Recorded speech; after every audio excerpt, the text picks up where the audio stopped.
सृष्टि के प्रारंभ से मानवता के विकास के साथ साथ वैदिक संस्कृति का विकास हुआ है। इसीलिए इस संस्कृति का अपना धर्म, सनातन धर्म, मानवता का धर्म है, जो स्वभाव से अपने आप विश्व के प्रत्येक मानव का है, और मात्र मानव का ही नहीं, छोटे बड़े हर प्राणी, पशु पक्षी, पेड़ पौधे, चल अचल सबका है। यह धर्म सबकी रक्षा और कल्याण की बात करता है। परंतु कलयुग के प्रारंभ के साथ धर्म तथा समाज में अनेकों भ्रष्ट प्रथाओं की शुरुआत हुई। मद्य मांस जैसे पंच मकारों के साथ पूजा होने लगी, पशु बलि और नरबलि दी जाने लगी। शक्ति का रूप मानी जाने वाली देवी की भांति पूजित नारी उपभोक्ता वस्तु हो गई, और देवता के नाम पर उसे मंदिरों को अर्पण किया जाने लगा। कापाली, अघोरी, शाक, तंत्र मार्गी आदि इनके अनेकों वाम मार्गी संप्रदाय बन गए। ये लोग वेदों का भी अनर्थ करने लगे और आम जनता को बताने लगे कि वेदों में मांस खाने और उससे यज्ञ करने को कहा गया है। इस प्रकार चारों ओर धर्म के नाम पर छल, झूठ, कपट, व्यभिचार और अनाचार का साम्राज्य हो गया। परिणाम स्वरूप जैन और बौद्ध मत का उदय हुआ और नए देवताओं, संप्रदायों तथा धर्म परिवर्तन के युग की शुरुआत हुई।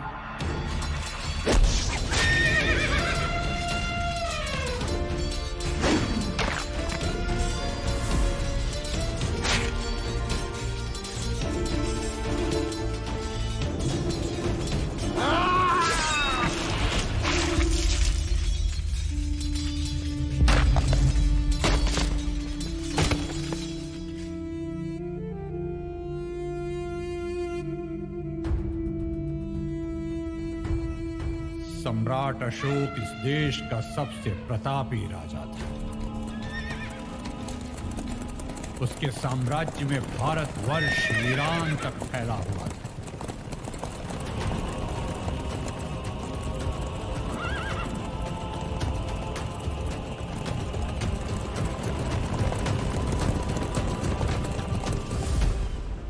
पर कलिंग के युद्ध में उसे हिंसा से घृणा हो गई।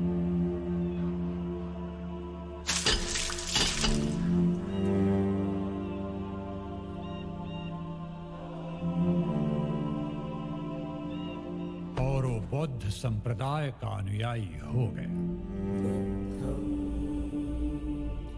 शरणं गच्छामि धम्मं शरणं गच्छामि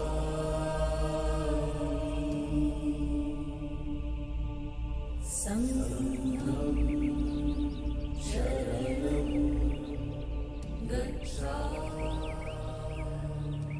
आज से मेरे जीवन का एकमात्र लक्ष्य है अहिंसा के धम्म, बौद्ध धम्म का प्रचार। इसलिए मैं आज ये घोषणा करता हूं कि राजकोष का सारा धन धम्म प्रचार के लिए दे दिया जाए। प्रियदर्शी अशोक की जय, प्रियदर्शी अशोक की जय, प्रियदर्शी अशोक की जय, प्रियदर्शी अशोक की जय। सम्राट, आपका विश्वास हमारा विश्वास है। आपके अधीनस्थ राजा के रूप में मैं आपका प्रतिनिधि बनकर अपने राज्य में बौद्ध धर्म के प्रचार का सारा उत्तरदायित्व स्वयं लेता हूं, और इसका प्रारंभ मैं स्वयं बौद्ध धर्म ग्रहण करके करूंगा। क्योंकि यदि राजा बौद्ध होगा तो प्रजा स्वयं ही बौद्ध हो जाएगी।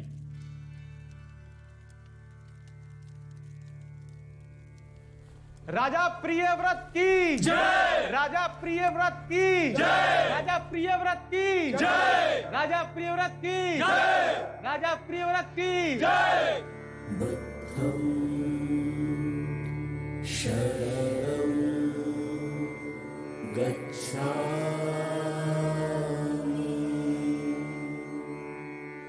धम्मं शरणं गच्छामि। अशोक के प्रभाव से उसके नीचे के जितने भी छोटे बड़े राजा थे,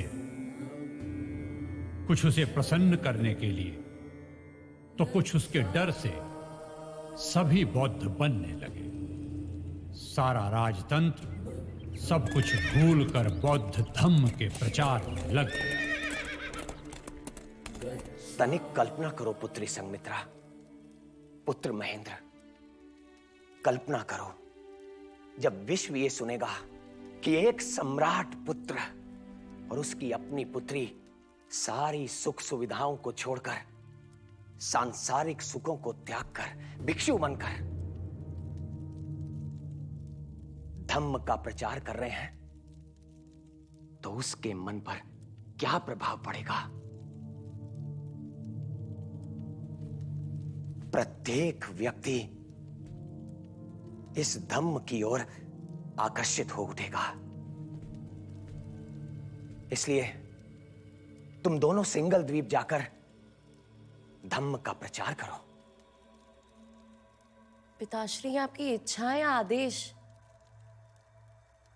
संघमित्रा, तुम्हारा पिता भी मैं हूं और सम्राट भी मैं ही हूं, तो तुम इसे मेरी इच्छा समझो या आदेश, परंतु धम्म ने तुम दोनों को इसी कार्य के लिए चुना है। शरणं